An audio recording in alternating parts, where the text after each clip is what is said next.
economy, how I believe that this should operate. Echo. So I will see this as a budget which is not supporting the community, it's actually putting more pressure on the community due to the fact that under the current economic situation of our economies in the world, various things are rising. And the reasons why we had these projects transferred from last year to this year is because of costs and lack of trades and etc. Yet we're putting more pressure on ourselves and the community to pay for this. So that's why I'm not supporting it, because I think it's too excessive. I think it will exceed the capability and the capacity of this council to deliver this budget. Couldn't deliver last year's budget. There are reasons for that, I understand that, but those situations have not changed, or will not change for the next 2 or 3 years, according to the economists. You read the financial papers and how things operate. There are elements of the plan and within the budget still does not meet the requirements of Section 48 of the LGA Act 99, which is to do with prudential reports and having the right information in place for us to make the informed decisions that we need to be making as a council, especially in this chamber. Also find that the other parts of that is that we are spending money on these projects and the cost of them, and over the years there's been huge amounts of money spent on various projects at the time. And one of the things I haven't raised under the last time I spoke about this Section 48 of the LGA Act was the enterprise resource. Even though we're doing it over a staging process for 2 or 3, 4 years, but when you look at the total costs, it would exceed the $4 million requirement for a project to be actually addressed by a prudential report. We haven't done that. So this budget doesn't meet requirements of some of the legislation that I believe is what we haven't done, and also the fact that, again, it's just too excessive. And when we look at the uniform statements of finances or uniform presentation of finances, our financial indicators of operating surplus ratio of minus 3.4%, you know, where the target is -2 to 2% is what we should fall in between. Now, I felt the audit committee, when they recommended to the chamber, to the council, that we adopt these targets, that was a good range to fall into and quite easy to fall into. Yet here we are presenting a budget to our community that is going to be minus 3.4%. Too far excessive, too great a debt, too much deficit, and I think too much expenditure. And putting on more staff at a cost of 1.3 million or 3.4 TE equivalents is quite excessive in this environment. We can wait till things settle down into an area where we can actually do a lot of these things. I think we need to show some constraint in this time. Thank you. Thank you, Councillor Kemp. You had a couple of questions there, and one of them was how can we deliver with the staffing issues, and I'll ask Kathy Hayter to answer that. And you said that we weren't complying with the Local Government Act in relation to prudential reports, and I will ask the Finance Director to speak to that. Yeah, can I just make a point, please, Mayor? I didn't ask a question, I was making a statement, so they're not questions. Right, well, the first one I saw as a question, and I will ask the Director to respond to it, but also I'd hate incorrect information to go into the community in relation to us and the Local Government Act and the prudential reports that you refer to. So I will ask Kelly Knight-Stacey to do that, to make sure that all the elected members are clear on their responsibility and what we're doing as a council, and that the community don't get the wrong ideas. So perhaps, Kathy, can you answer that first question about our capacity to deliver? Thank you, through the Mayor. Councillor Kemp, you're right. These are unprecedented times, which we don't know what we don't know. In terms of our capacity to deliver, remember that some of the projects that have rolled over into it were always going to be multi-year projects, like the Main Street, like the corporate systems. But we have gone through and we have pulled out, although there's 5 million coming in, we've pulled out nearly $4 million worth of projects to take account of that. What we have also done, though, in a lot of those, especially the capital projects, is increased and projects where there are materials, where there is rubble, where there is steel, where there is all sorts of materials. We've increased the budget by 30% just to give ourselves a safety net, because we know the market dynamics are unprecedented. We don't know what's going to happen. So we have been through projects, assigned hours, assigned days, to get this as best we can, to be able to say with hand on heart, we think we can deliver this. But I agree in the sense that we don't know what the market is going to do.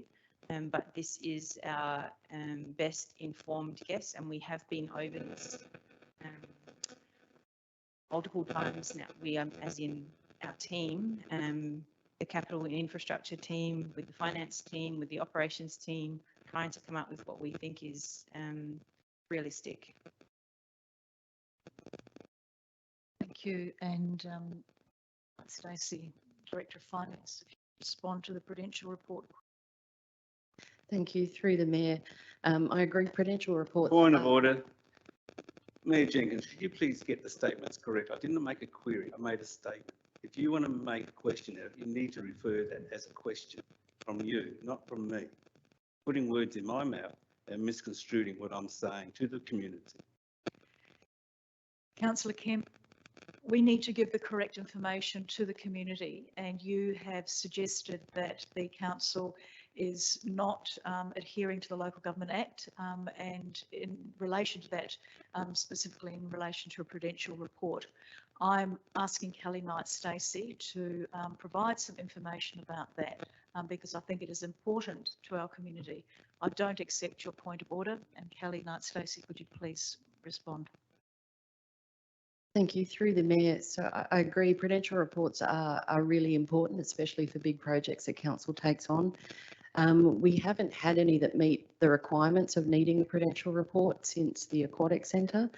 We did look at it in terms of the corporate systems replacement project to assess whether or not we needed a Prudential report. But the amount of the expenditure in terms of the entire project was less than the 20% that's mentioned in the Act in Section 48 of the previous 5 years operating expenses. So it didn't meet that requirement. And the capital costs were less than 4 million. So it didn't meet the second part of that Section 48 requirement either. So we did an assessment on that to see whether or not we needed to do a Prudential report, and it was found that it didn't need one. In terms of other projects, over the years, there has been significant amounts of money spent on different projects, but they too haven't met the requirement for a Prudential report. So we do it on a ad hoc basis. Once the budget is being prepared, we have a look at the projects that come in large amounts, noting that with a lot of the big projects, significant portion of the project is usually roads, related to roads or stormwater. And so those costs are excluded from the Prudential report requirements. We haven't had any that actually meet that criteria to this point. But in particular, going forward, the 3 projects that are particularly large, they will require Prudential reports once we have all the information that's needed to assess, for someone to assess them and do the Prudential reports. So a Prudential report basically requires an assessment or evaluation of the council's long-term financial plans, business cases, feasibility studies, design, concept design, and sometimes detailed design, as well as operational models and things like that. So we will need them for those 3 big projects that are coming up, namely the car park, the arts centre, and the sport and rec precinct. We just don't have all the documents to provide to someone to do a Prudential report yet. Thank you. You have a question, I do Councillor have a Kemp. question. Thank you, Mayor Jenkins. What about the third option under Section 48? It talks about doing it because it's an appropriate thing to do. You haven't mentioned that one, but that's interesting. Sorry, what's your question, The Councillor Kemp? question is that we have undertaken feasibility studies, we have taken business cases, we have done conceptual designs.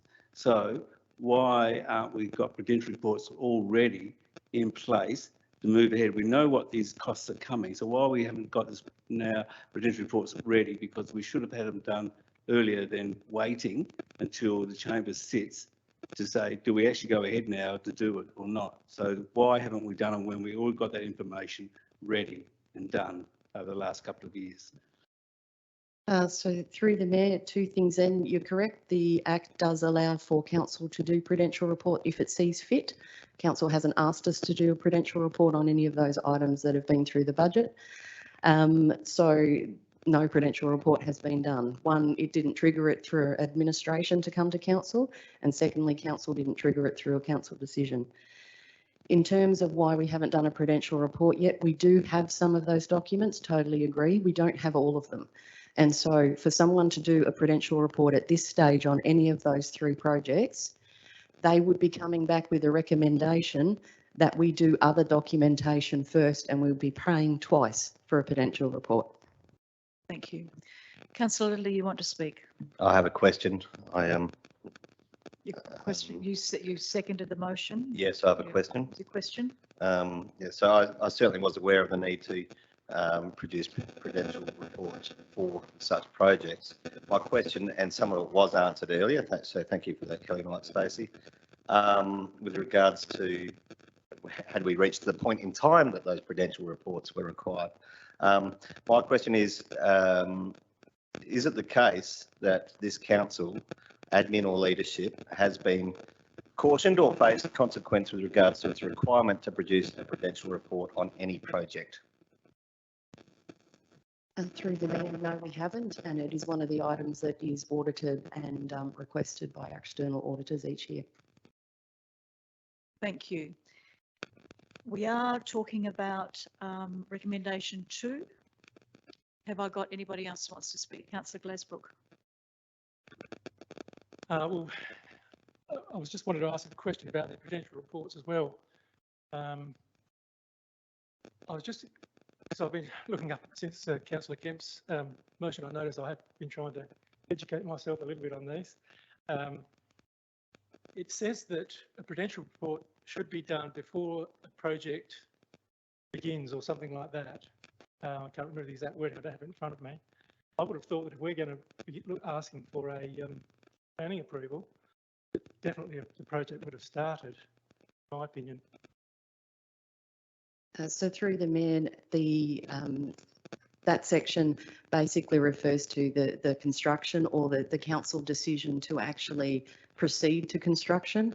So council needs the advice and the recommendations out of a development application to help support the decision to go ahead and construct. So that's the point where a decision is made to include an amount in the budget for construction. So that would happen basically after full detailed design and everything had been done as well, because how we build it will depend on what operating models we can use and who's in the facility, etc. So it's the timing can be difficult for council in terms of the prep work, but we still need to do that prep work to get to a point where a prudential report can be done. Does anybody else want to speak to the motion? Councillor Robertson? Yes, thank you, Mayor. I fully agree with Councillor Kemp in terms of the ambitious nature of this work plan for this year, and I'll come back to that further when we get to the budget. But one of the things that I'd be keen to know is in terms of the risk assessment that the administration has done on what happens if, for instance, the current impact of COVID infections on the staff keeps going for a significant period of time. For instance, if we haven't, got started on some of these projects, by the second quarter, things like that. Do we have contingencies in place as to what we're going to do in terms of starting projects if we are getting into the business of starting projects in the last quarter, the financial year, which is, if we do that, we're almost certainly in most cases going to end up with projects that become WIPs again, works in progress. Do we have contingencies? Have we worked out what projects that we're going to to put on a list that would be, okay, we've reached this point in time in the financial year and we're not, we just can't see how we're going to finish that. Some of those projects that we would then be coming back to the chamber to say, right, we're not going to try and go ahead and do these things. We would recommend that those projects would not be started in this financial year. And through the mayor, absolutely. The budget reviews will be the prime period when that information will come to council. And you know, we've had discussions around how challenging it is at the moment with projects and which ones will be able to be done with material constraints and things like that as well. So we will need to be do very comprehensive budget reviews, especially around the capital works and what can be achieved depending on delays in either contractors or materials. So that will be the prime mechanism that we will come back to council with, and we will also be carefully monitoring that through SMT. We do have a look at the projects listing on around a monthly basis to see where things are at. And there will probably be a lot more commentary and communication to elected members about the challenges throughout the year as well. Thank you.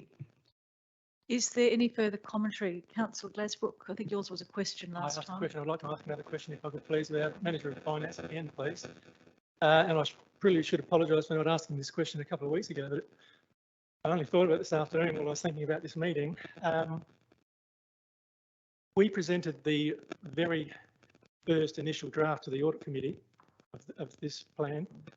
And I believe that at the time that we made an undertaking that we would in some way consult them with more of a final draft as we've been presented with this evening.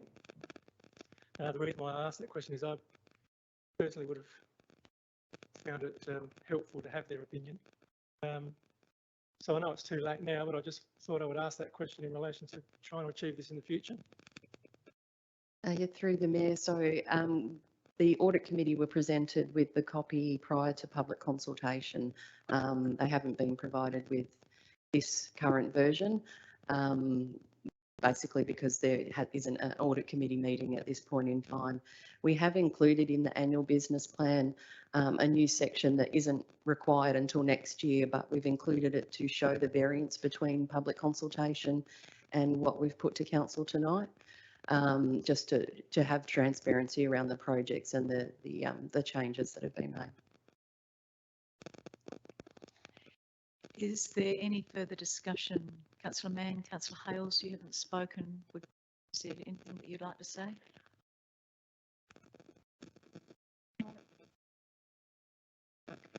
Councillor Schofield, did you want to say anything?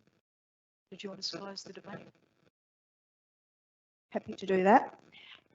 Unfortunately, the issues we're facing today won't improve. The sourcing of equipment may improve. The cost won't reduce, it'll only increase. By delaying projects, we only put an imposition on the community in the following years to come. But what I also note that most of the discussion tonight's already been raised previously, and I think 3 or 4 times. I think it's time that we moved on. Thank you. I now put recommendation 2 to the vote. All those in favour? And those against? That's carried. Thank you. Can I have a division? No. Good timing, it's Councillor Kemp. We both want a division. All those in favour? Councillor Mann, Councillor Hales, Councillor Littley, and Councillor Schofield. Those against? Councillor Glasbrook, Councillor Kemp, and Councillor Robertson. That motion is carried.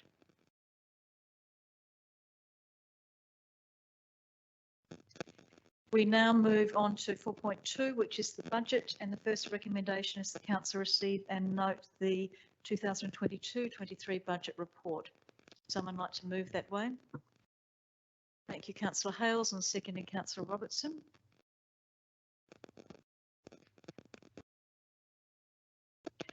Councillor Hales, do you want to speak to receiving and noting the report? No. Councillor Robertson? No. Does anybody want to speak to receiving and noting the report? All those in favour? Those against?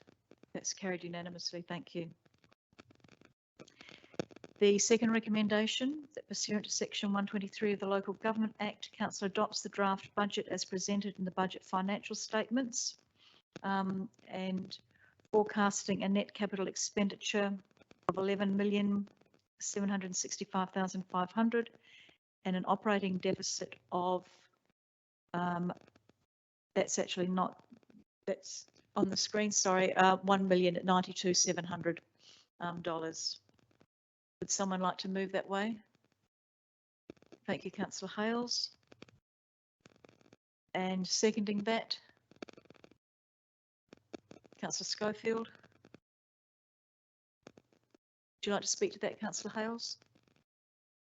Not just yet. You reserve your right to speak to it in closing.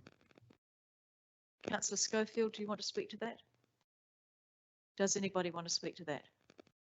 Councillor Robertson. Yes, thank you, Mayor. Appreciate that the situation with regard to closing out the financial year's operations and the movements that are going on in terms of accounting for what's gone on and therefore what we're doing in terms of the next financial year. But there's two major things that to me we need to fix about tonight's this budget. Now I see that the deficit is over $1 million, as I understand. That we're now down to the operating surplus ratio has slipped below the 2% guideline down to a -3.4%. And this, of course, is directly going to impact on in the end, on rates. And our net financial liabilities ratio is still in a reasonable state.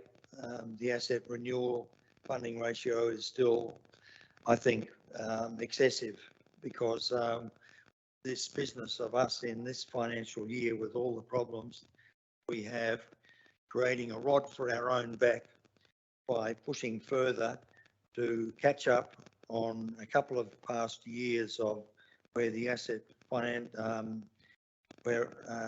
renewal fell behind. That we're going to do it all in 1 year, to me, is not sensible at all. I agree that it should be caught up with, but why we should do it, particularly in this financial year, to me is not good enough. The operating deficit, when we put forward when we voted to go out to public consultation with some $600,000 of deficit, to me it still fell within the, our ratio fell within the target range, and sometimes these things are very hard to predict going forward.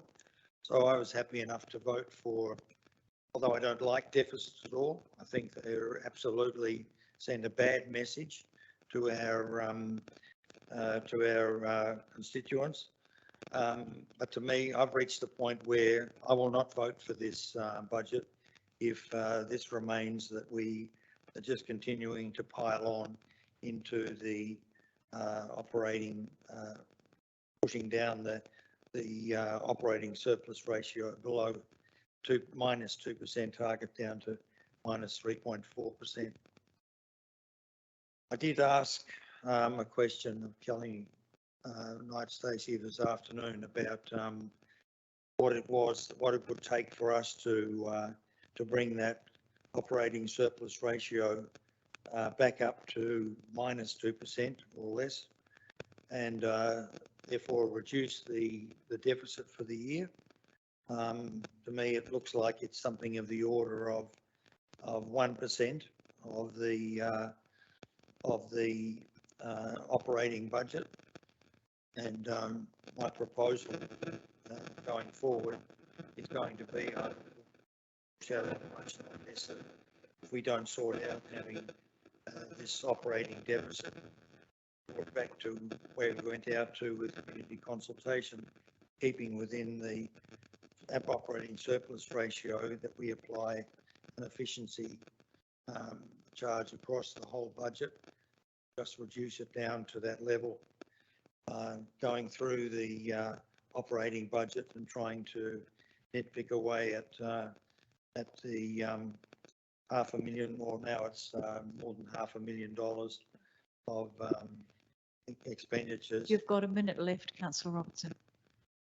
Yep, so that's basically all I have to say anyway. Thank you. There was a couple of things that you said, councillor Robertson, that I do need to check. You said that this will directly impact on rates, and also I think you said that we're doing asset renewals, all of our asset renewals in 1 year. Can I just check both of those with Kelly Knight Stacey as to how this operating deficit, increase in operating deficit, is going to impact on rates? Thank you, through the Mayor. So a couple of questions. Couple of answers, sorry. We haven't made any changes to the rating model. So that's why you can see the increase in the deficit there. So keeping that at what was consulted with the public at the same rate as CPI for March. In terms of replacement of the nearly $17 million of capital, 9.5 is replacement and 7.5 is new works. So there is a higher percentage of replacement to help us catch up from the low ratios that we've had at end of financial year last year and the year before. Just in terms of your query, I'm sorry I didn't get back to you. It's been a pretty busy day. But to answer that question, we'd probably need to reduce expenses by around 500,000 to come back to operating deficit ratio. And the query you had about the essentially taking a percentage off of all budget lines is difficult to achieve, because there are budget lines that aren't essentially are fixed and aren't that variable, and it makes it extremely difficult to do it in that type of process. There would potentially not be enough for things like utilities and insurance and things like that if that was done across the budget. Sorry, I didn't get back to that. So, Thank you, a Kelly. supplementary question, if I might, to Certainly, you can have a question. Kelly. As it was this afternoon, before receiving this new $1 million deficit, it was at something of the order of 900,000, and I'll speak in round figures, and so to bring $300,000 off that out of an operating budget of 30 million is roughly 1%. So taking an efficiency take off the whole budget of 1% would bring us back to that would share the load across all of the operating budget. Now, I take the point that there might be some budget lines in there that were fixed in terms of that you know absolutely that those are the costs and they can't be changed. That's fine. One of the ways, without going into the details of all of the budget lines, how many budget lines would there be that you couldn't put an efficiency grab off? Would there be 5, 10 lines, budget lines? Through the Mayor, the issue is that each of the budget lines contain a number of components. So it's not just the 1,000 odd budget lines that we would need to go through. It'd be each of the components beneath those, and they would have a different decision point depending on what we looked at. So if we're looking at salaries and wages, they're set by the amount of people that we have. So we can't not pay people by 1%. And then we would need to look at things where there are contractors, which could potentially have some money shaved off of them. It may put us in a position where we can't fulfil projects. But things like utilities, insurance, some materials are set in price, salaries and wages. So we'd actually have to go through each of those budget lines and the 20 or 30 different components that sit underneath it to decide which bits could be reduced for that efficiency gain. And it's not a practical way to adjust the budget because it doesn't take into account the variances within each of the budget lines. The most appropriate way for us to cut down would be to reduce service levels. And that's extremely difficult to do with a community that has come to expect a certain level of services. So I don't know if that fully answered your question, but it is really difficult to just do a cut 1% off everything type of approach. Then another question, you. if I might, then what service levels could be cut? I mean, this is something that, you know, we have got to, I think, cut our operating budget. We just can't go on like this. The optics for the community are horrible. That we can't find in a $30 million operating budget. That yeah. Councillor Robson, I'll take your question as what service levels can we cut? If Kelly can answer that without the lots of preamble and postamble.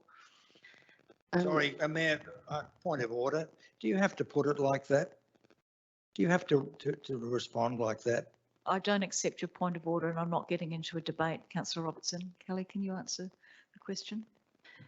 Thank you. Through the Mayor, in terms of the services that could be cut, none without significant impact on the community. We have previously put up a number of reports about things that could be cut in previous budgets. They haven't been supported by council basically because of the impact on the community of reducing those services. We could look at over the next 6 to 12 months, looking into some of those services, taking in mind that we're doing corporate systems review project, which one of the key objectives of that is to actually have some efficiencies and better reporting, better data that will help us to look at where we can do things better.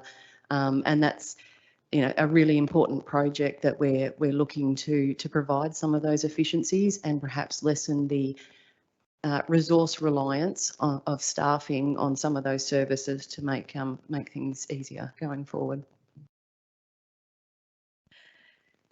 Thank you, Kelly. Does anybody else want to speak to recommendation 2? Councillor Kemp. Thank you, Mayor Jenkins. Again, I won't be supporting this budget, especially now with the new figures of a deficit. Again, I've already said it about the annual plan, so there's no point repeating it. I think people got good memories where I sit about trying to find efficiencies and less impact on the community. The question I ask is that, is there any other documentation to be tabled to support this presentation of finances as to the reasons why the budget deficit is blown out to 1.92 million 700,000? Because I thought there would have been a document tabled tonight explaining why. Since that document's not here, then I may have to invoke Regulation 18 because that document's not tabled for us to make a decision tonight on. Through the Mayor, so your agenda papers have that documentation. The workshop report that is attached to the original attachment A provides all the commentary with just the exception of the one change that was made and tabled tonight. So the changes relate to, if I can, I'll just pull up my copy.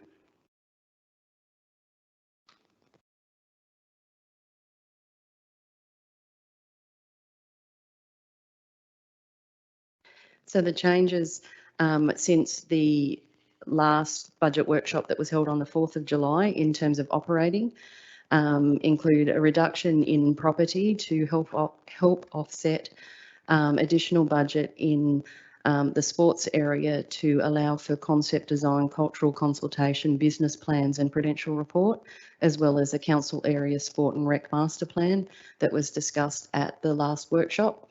In terms of getting all that documentation together to do a prudential report so council can make a decision on going forward. There was also some new, some additional income that came in from new properties with a Valuer General report. And there's been some minor amendments, mostly around utilities and the cost of those within the budget. And then in addition to that amount that's in the workshop report was the email that came through to elected members for the addition of $215,000. I'm sorry, I didn't receive that email because I didn't access my computer today. Again, I have not had that document given to me or not available.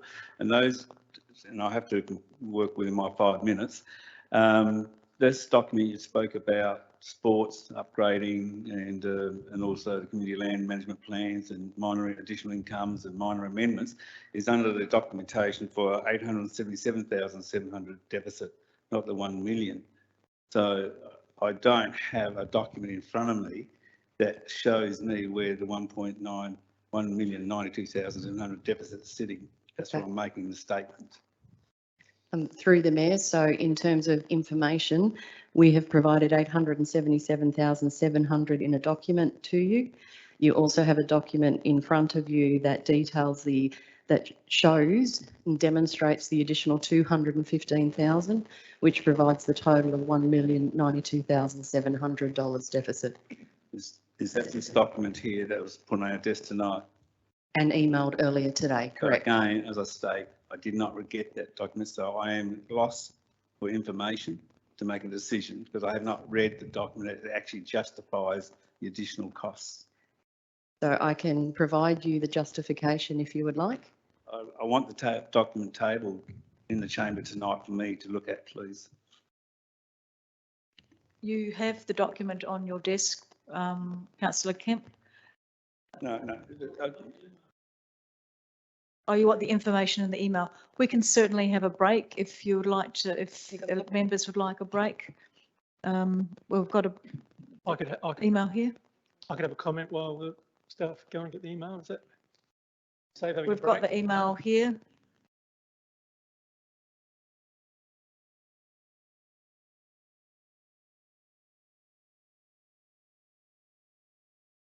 Does anybody else want a copy of the email that if they haven't seen it?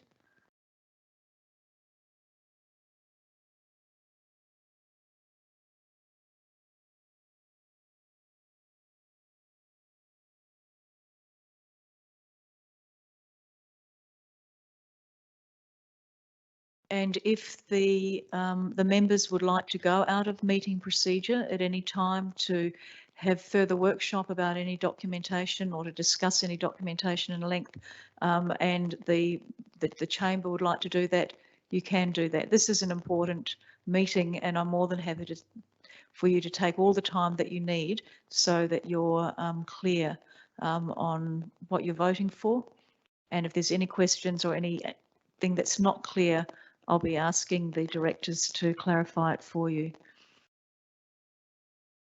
Mayor Jenkins, thank you very much, and thank you, Director Padhouse, for providing this for me to read. I'll now refer back to where we made that provision where if there was a Encounter Bay Football Club got their grant funding, that we would support this process here. So now I've got the information.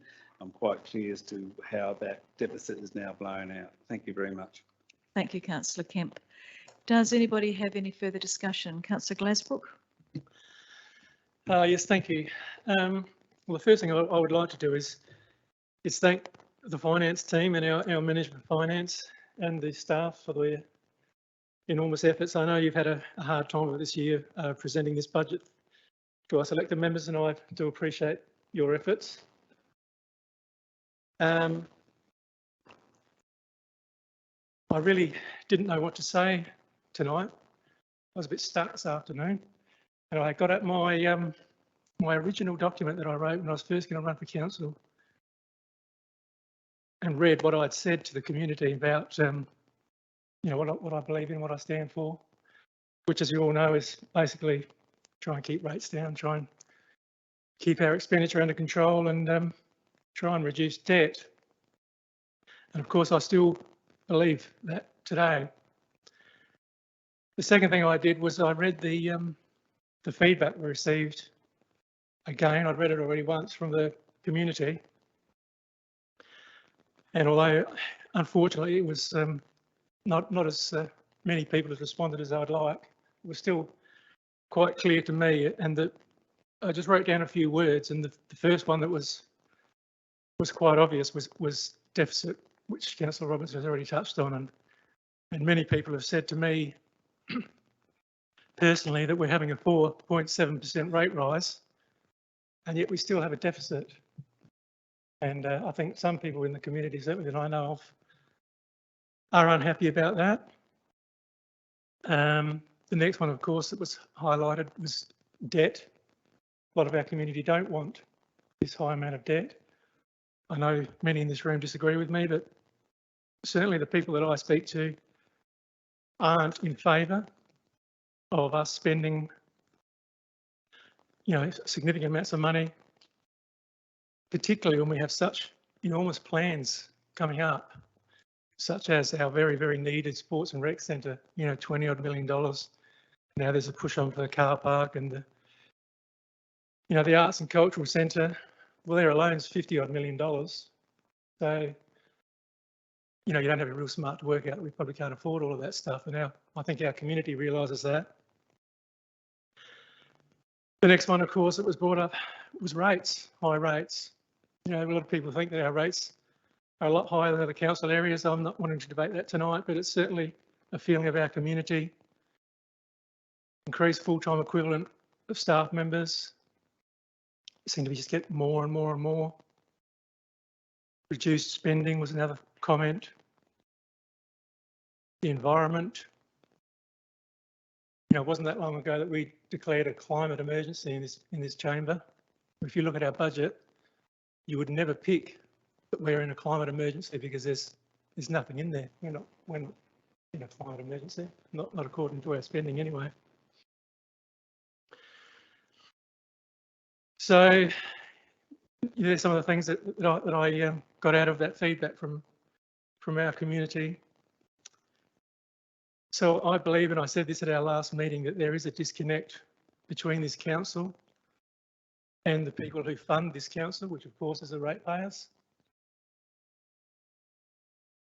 I believe that the vast majority of our residents only have simple wants and needs, and they're not necessarily after grand plans, one after the other, that they know that we can't afford.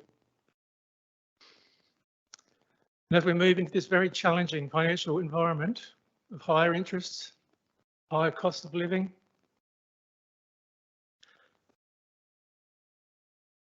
I think that it would be a good time for our council to become... You're at the 4-minute mark, Councillor. To be a little bit more prudent and to reduce its spending and to reduce its borrowings, as those of us out in the real world, out in the community, are all doing because we have to. So for those reasons and many, many more, I could go on for another 5 minutes. I won't be supporting the budget. Thank you very much. Thank you, Councillor Glasbrook.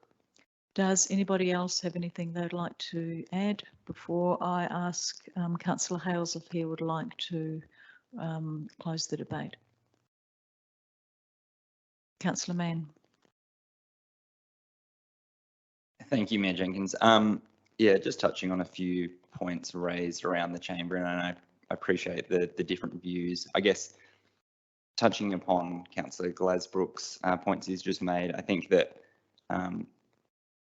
I find it impressive he's able to determine that there's a disconnection between the council and the community based on the 20 odd submissions that we received for our budget. And I agree that it's best when we do have that more community consultation. But I think the main point that we need to stick with is that this is a very financially challenging time across the board, and especially in council. And I think at a previous workshop, I think Councillor Glasbrook as well mentioned something along the lines of whether at this point in time it's to spend or to reduce and not do anything, because we don't know how things are going to pan out. We don't have that crystal ball to say our costs are going to keep increasing and projects that we're deferring become a lot more expensive and burdensome on the community, or will things get better? And we just need to ride it out. And we would all love to have the answer to that, because that could help us predict and tailor our budget to suit. But the practical reality is we don't, and we can just make decisions, and we have to make decisions based on the information we have. And I think that this budget is a good budget, and I do thank I thank the team administration for all the work they put into this, because this has been a very long and difficult process, as we've seen through the many workshops that we've gone through. And I think the main word that comes to mind for me is that around the flexibility that this budget provides, because as we've previously discussed, and I think it's important to highlight, it's great that administration believe that this is an achievable budget, that this is within the parameters that they can achieve based on all the constraints. But say, for example, if things blow out or projects hit snags, there's enough flexibility in this budget to allow us to pivot and prioritise the projects that are more cost effective, that are able to be progressed. Because I think if we just kept reducing the budget and putting a small capital budget and to administration to achieve, one that we definitely know they could, there can be more problems with that and detriment to the community. Say the one project we pick for a whole period of time that could have huge cost implications. Materials could blow out. We might not get tenders for it. And then we find ourselves in positions that we've heard that other councils have been in, where they have to throw more and more money to get the tenders or to get the materials, and the benefits of that project are diminished because of the costs. So I think this budget gives enough flexibility to allow our administration to pivot to prioritise the projects that are achievable, that can be achieved based on all the many circumstances that can arise during this difficult time. Because we don't know whether in the next few years those costs will increase, and things that we defer You today have 1 could be minute worth left, a Councillor. lot more. Thank you, Mayor Jenkins. But I'm happy to support this budget as it is. Thanks. Thank you, Councillor Mann. Councillor Littley? Yeah, mine's a little bit on the same lines as Councillor Mann's. I do hear a lot of people in our community above and beyond the 20 or so responses we got to the community consultation. I do hear a lot of people in our community say, I don't want a rate rise. It's natural. I also hear a lot of people say, but I do want this. I want a boat ramp. I want a sporting complex. I want a arts and culture centre. I want a car park. We've got to have more of that. Balancing that off, you know, I don't like rate rises. I pay rates too. I don't like to borrow money. You know, I don't like borrowings. I don't like owing people. I don't like deficit. But I do like so many other things that we have, or we should have in our community, services and opportunities and the like. So many things that other members of our community do like and they do want for our community in our community. And it is our job as the people in the community to deliver some of those things, to decipher what it is that the majority of people do like, what's going to make people's lives in this community better. It's a very, very important job. And it's not one that we can just draw a line through and say we have to stop doing all of this because we don't like one part of the job. It comes with the territory. I do think this is a responsible budget and I am going to support it. You know, I would have loved the figures to be better. I really, really would. It would make this so much enjoyable and so much better to go out into our community and say, we've done this. Your rates are going up, but we have to have this. We have to have the money to deliver the things, the other things that people do want, as opposed to just the things that they don't like. That's all I've got to say. Thank you, Councillor Littley. Councillor Hale or Councillor Schofield, did you want to speak? No, you seconded this. No, you had a chance to speak when you seconded it. So I go to Councillor Hales. Thank you. Now closing debate. Thank you, Mayor Jenkins. And yeah, I certainly hear the voices around the chamber tonight presenting the wide variety of community views that we represent here. We all come from different parts of the community, and we all come here with different interests and different people in our worlds that we represent, that ultimately go together to make our community. Councillor Mann, as well as others, have well and truly highlighted the situation, the economic situation of the world that we're in right now. So I don't feel the need to cover off on that again. And Councillor Little put it perfectly in terms of, do I love every figure I see in this budget? No, I don't. But that again goes to highlight the fact that we are more than individuals when we come into this chamber, and we represent more than one or two people. I think the fact that we had over $5 million worth of work moved from last budget into this budget, and the fact that the capital budget only went up $2.4 million and in response to that is an outstanding outcome. And it just goes to show that the 6 months of work between the community, the elected members and the staff in this place have gone into working with those environmental conditions that have been absolutely hard and tough, but have still been trying their best to deliver a good outcome for our community. We look at the percentage rate rise figure, and yes, it's not what we want, but is it as bad as some other councils, most other councils around the state? No. And that's because the hard work's gone into this document. Members use this chance every year to bring up the fact that they want efficiencies, and they think that we're paying for the right things or we're not delivering the right services. But in a month's time, no doubt, August comes around and it's forgotten for another 11 months. We don't see motions about removing this service or that service.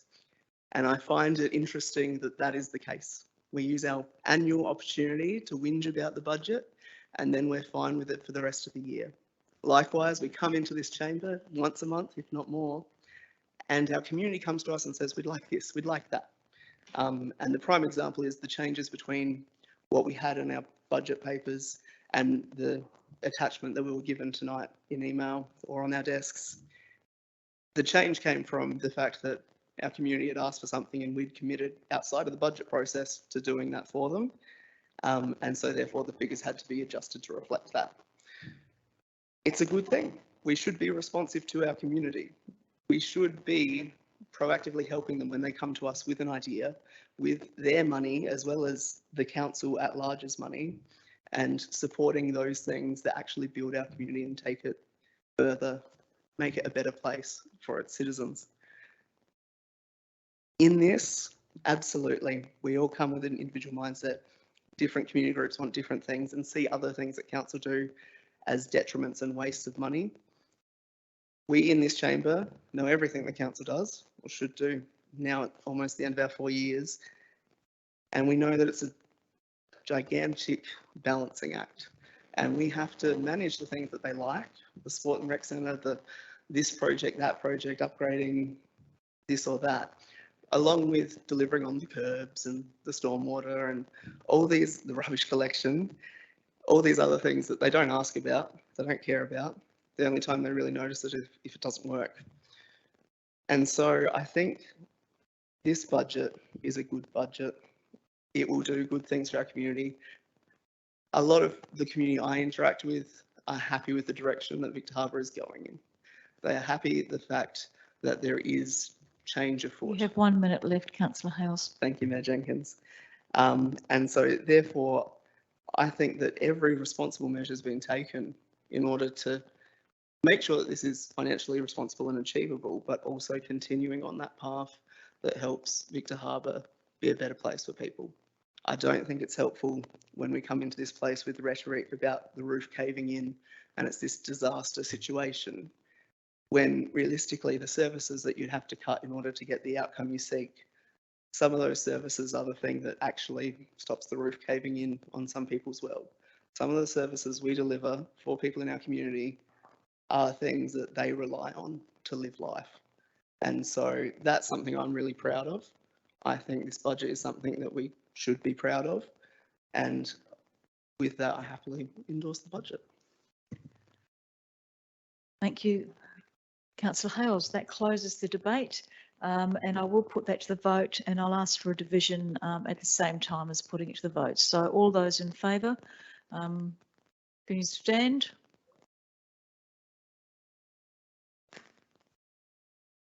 And those against? Sitting? Stay sitting. Sorry, I should have done that. But you know where you are. Those in favour, councillor Mann, councillor Hales and councillor Littley and councillor Schofield. Those against, councillor Glasbrook, councillor Kemp and councillor Robertson. That motion is passed, carried rather.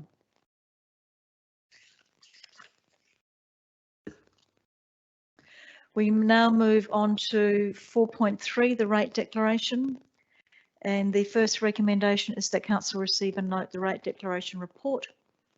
Do I have a mover for that? Councillor Robertson and councillor Schofield seconding that. Do either of you want to speak to receiving and noting the report? Does anybody want to speak to receiving and noting the report? All those in favour? And those against? That's carried unanimously. Thank you. Recommendation 2, that pursuant to section 167 of the Local Government Act, council adopts for rating purposes the Valuer-General's valuation of capital values for land within the council area for the year ending 30th of June. Moving that way, councillor Hales, and seconding that, councillor Mann. Either of you want to speak to that? Does anybody want to speak to that? Councillor Robertson. Sorry. A question, should that 30th of June 2023 be 30th of June 2022?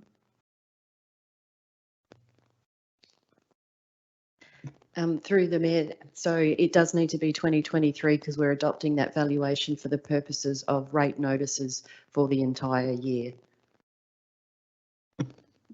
Does anybody want to speak to that?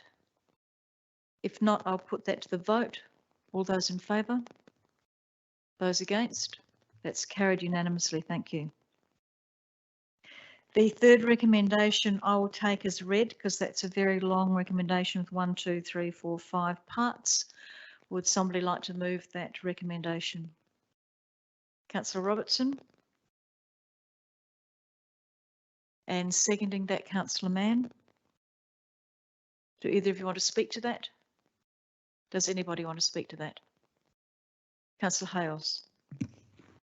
Thank you, Mayor Jenkins. I just think it's good to highlight the fact that the environmental factors going on out there, the inflationary pressure and the massive increases in house prices and valuations has led to the City of Victor Harbor actually cutting the rate in the dollar value across the board largely. We could have gone further, absolutely. That's what some people will say, but it's showing that council has been responsible in reacting to what's happening and not just taking for granted and leaving it where it is and cashing in on a windfall. Council is responsive to its community and does the right thing when called on. Thank you for pointing that out, councillor Hales. Does anybody else want to speak to that? If not, I'll put that to the vote. All those in favour of recommendation 3? And those against? That's carried. Thank you. Can I have a division? All those in favour?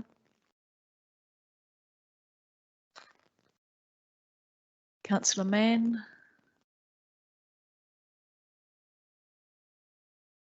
Yeah, Councillor Mann, Councillor Hales, Councillor Littley, Councillor Robertson and Councillor Schofield.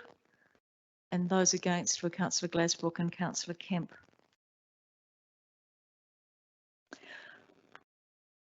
That motion's carried. Recommendation 4 is that pursuant to section 151 and 152 of the Local Government Act, council adopts a fixed charge of $421 to be imposed on rateable property within the council area. Do I have a mover for that?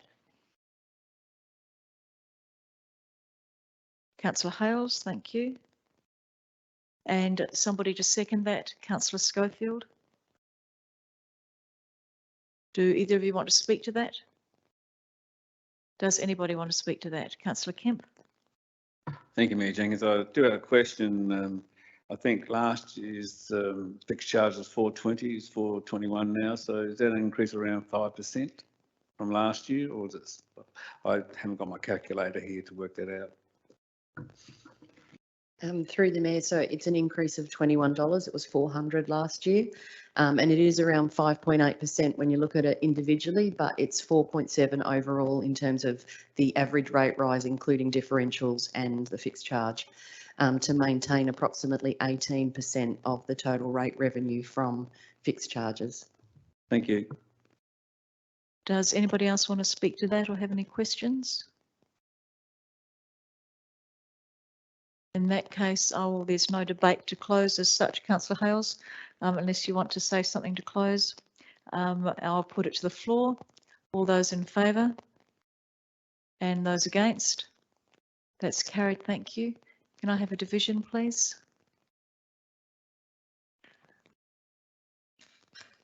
All those in favour are Councillor Mann, Councillor Hales and Councillor Littley, Councillor Robertson and Councillor Schofield. Those against, Councillor Glasbrook and Councillor Kemp. That motion is carried. Recommendation 5.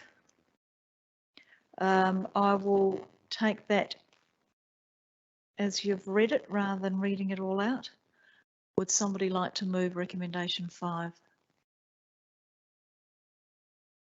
Thank you, Councillor Kemp. And do I have a second for recommendation 5? Councillor Schofield, thank you. Would either of you like to speak to that? Councillor Kemp? No. Councillor Schofield? No. Councillor Hales? Yeah, no, I'm happy to speak against this one. I think if the state government wants to collect taxes, it should do it itself rather than tacking it on to local government rate bills. And so I'll be voting against this item. Thank you, Councillor Hales. Councillor Robertson? Yes, totally agree with what Councillor Hales said.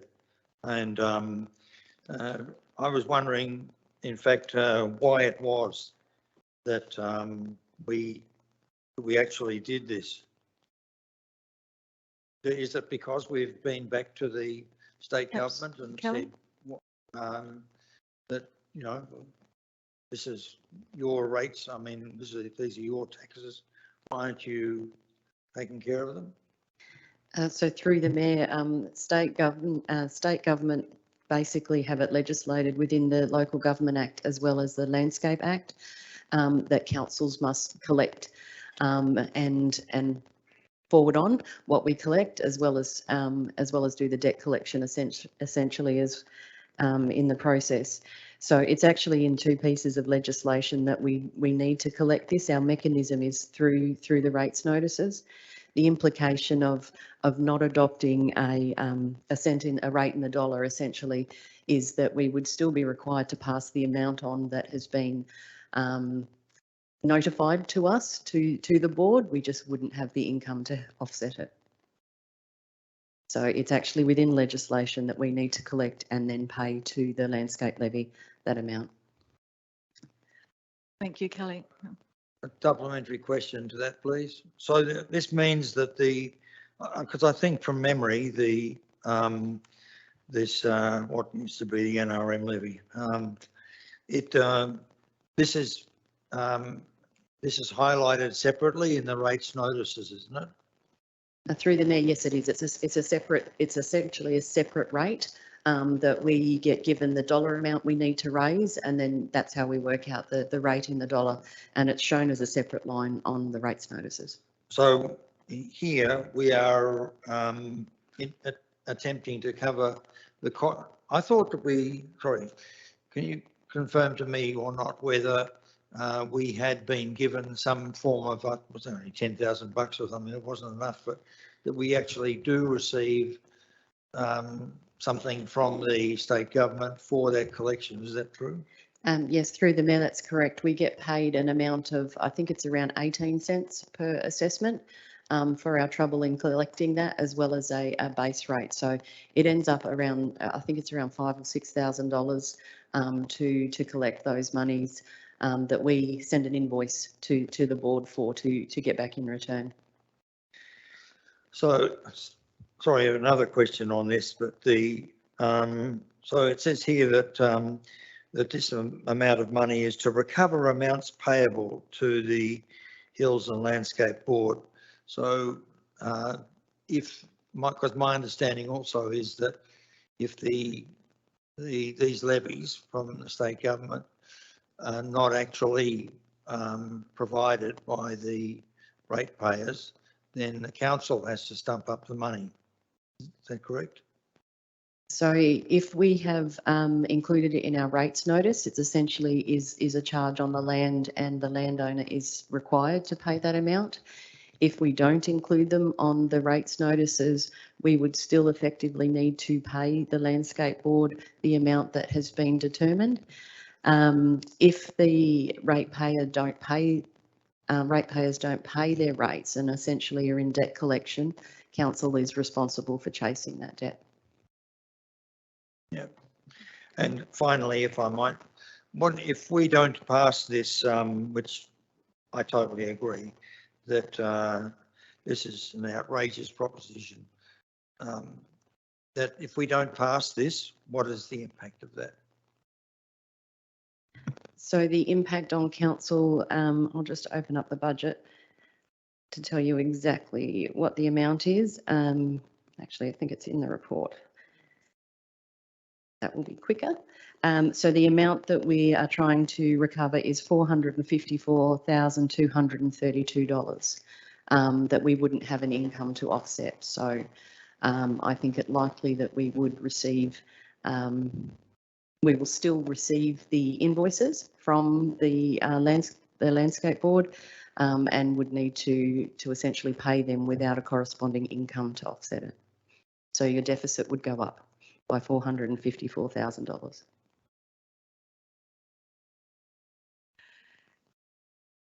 Thank you, Councillor Robertson. Councillor Kemp, you moved the motion. I'll just wait until there's anyone else who's might want to speak. Does anybody else want to speak or have any questions in relation to that motion? Would you like to close the debate, Councillor Kemp? Thank you, Mayor Jenkins. I find that legislation is law and we need to comply because there's two issues here while we have to support this motion. One is that we don't want to increase our deficit because we pay it, we have to. And breaching a legislation, state government legislation, may have consequences of this council, which may not be good either. It might be a major fine or something that we have breached. So irrespective, yes, I don't like us having to collect it. But again, it's one of those situations we don't like what is in the budget or these, but you support or you don't support it. But if the state government has a wisdom one day to change it, that they will collect it through some other agency, then that'd be fantastic. But at the moment, we have to follow the law, whether we like it or not, and that's why we have to support it. Thank you. Thank you. I'll now put that motion to the floor. All those in favour? And those against? That's carried. Thank you. We now move to recommendation 6, which I'll also take as read, as that's quite long. It's got 2 parts to it. Would somebody like to move that way? Councillor Hales. And seconding that. Thank you, Councillor Kemp. Councillor Hales, do you want to speak to that? Councillor Kemp? No, does anybody want to speak to that? In that case, I'll put it to the floor. All those in favour? Those against? That's carried unanimously. Thank you. Recommendation 7, I'm happy to do recommendation 7, 8 and 9 on block if you are happy for that. If somebody would like to move those last 3 recommendations on block. Councillor Littley, thank you, and Councillor Robertson seconding that. Do either of you want to speak to those recommendations? No. Does anybody want to speak to recommendations 7, 8 or 9? In In that case, I'll put it to the floor. All those in favour? Those against? That's carried unanimously. Thank you very much. And that brings us to the end of our meeting tonight at 6:45. Thank you very much. And I would like to take this time to say thank you very much to the staff, especially to Kelly and her department, but to all of the staff. It's been a really difficult budget. This is the last budget for this council and for this council term.